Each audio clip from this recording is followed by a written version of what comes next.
আজ আমি আপনাদের তৈরি করে দেখাবো চকলেট রসগোল্লা, যেটা খেতে ভীষণ টেস্টি আর বানানো খুব সহজ। তাহলে চলুন দেখে নিই রেসিপিটা, এটা আমি কি করে তৈরি করছি। 2 কিলো দুধের ছানার মধ্যে নিলাম 1 টিস্পুন ময়দা আর সামান্য একটুখানি বেকিং পাউডার। তো এই 1 চামচ ময়দার বেকিং পাউডারটা দিয়ে ছানাটাকে খুব ভালো করে মিশিয়ে নিয়ে এবার এই হাতের তালু দিয়ে খুব ভালো করে ম্যাশ করতে হবে 4 থেকে 5 মিনিট। তো যতক্ষণ না ছানাটা একেবারে নরম মোলায়েম হয়ে যায়, তো এই হাতের তালু দিয়ে এইভাবে আমি ম্যাশ করে নিলাম 4-5 মিনিট, তার থেকে বেশি করার দরকার নেই। দেখুন খুব সুন্দরভাবে ছানাটা ম্যাশ হয়ে গেছে।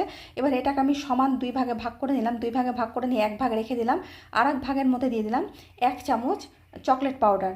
তো চকলেট পাউডার যে কোনো দোকানেই পাওয়া যায়, আর আমার কাছে সবসময় থাকে, যেহেতু আমি কেক তৈরি করি, চকলেট কেক। তো চকলেট পাউডার দিয়ে আমি এই ছানাটাকে খুব ভালো করে মিশিয়ে নেব। তো চকলেট পাউডারেরও যেন কোনো লাম্পস না থাকে, তাই খুব ভালো করে ছানাটাকে ম্যাশ করে নেবেন।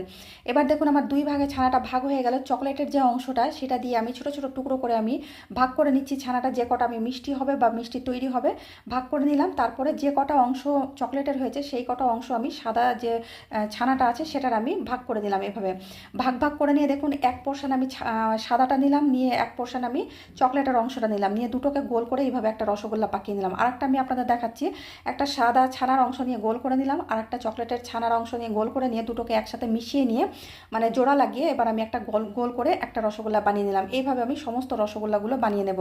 তো আমার এই কটা রসগোল্লা হয়েছে 2 কিলো দুধের ছানা দিয়ে।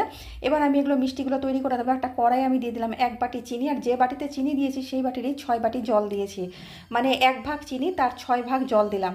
জলটাকে দিয়ে একটু নাড়াচাড়া করে নিলাম। এটা আমি পাতলা একটা সুগার সিরাপ তৈরি করব। একটু চিনিটাকে নাড়াচাড়া করে নিলাম, নাড়াচাড়া করে এখানে দিয়ে দিলাম আমি 4-5টা এলাচ। এলাচটা দিলে খুব সুন্দর একটা ফ্লেভার আসে এলাচের। তারপর আমি নাড়াচাড়া করে শুধু চিনিটাকে একটু গলিয়ে নেব। তো চিনিটা দেখুন আমার গলে গেছে, পাতলা একটা সিরাপ হয়ে গেছে। এবার এই সুগার সিরাপটাকে তুলে আমি একটা বোলের মধ্যে রেখে দিচ্ছি। গরম গরম এই সুগার সিরাপটা, একদম পাতলা সুগার সিরাপ এটা। আর যে সিরাটা ফুটছে, বাকি যে মানে সুগার সিরাপটা আছে তার মধ্যে আমি ফুটন্ত শিরার মধ্যে এইভাবে রসগোল্লাগুলো দিয়ে দিলাম, যে রসগোল্লাগুলো আমি বানিয়ে রেখেছিলাম। দেওয়ার পরে এটাকে আমি 10 মিনিট প্রথমে ফুটিয়ে নেব। আর একদম নাড়াচাড়া করবেন না, নাহলে মিষ্টিগুলো কিন্তু ভেঙে যেতে পারে। 10 মিনিট ফুটানোর পর আমি আপনাদের দেখাচ্ছি যে মিষ্টিগুলোর সাইজগুলো কত বড় বড় হয়ে যাবে, একদম ফুলে ফুলে টোপলা হয়ে যাবে। আমি হালকা হাতে একটু নেড়ে দিলাম। 10 মিনিট পরে দেখুন মিষ্টির সাইজটা একেবারে ডাবল হয়ে গেছে, আর দেখতে কতটা সুন্দর হয়েছে। তো এটাকে আমি আরও 10 থেকে 15 মিনিট আমি ফুটিয়ে নেব গ্যাসটাকে মিডিয়াম ফ্লেমে রেখে। ঠিক এইভাবে আমি মিষ্টিটাকে প্রায় 25 মিনিট মতন ফুটিয়েছি, 25 থেকে 30 মিনিট মতন ফুটানোর পরে দেখুন রসগোল্লাটা আমার হয়ে গেছে। এবার আমি গ্যাসটাকে বন্ধ করে দিলাম।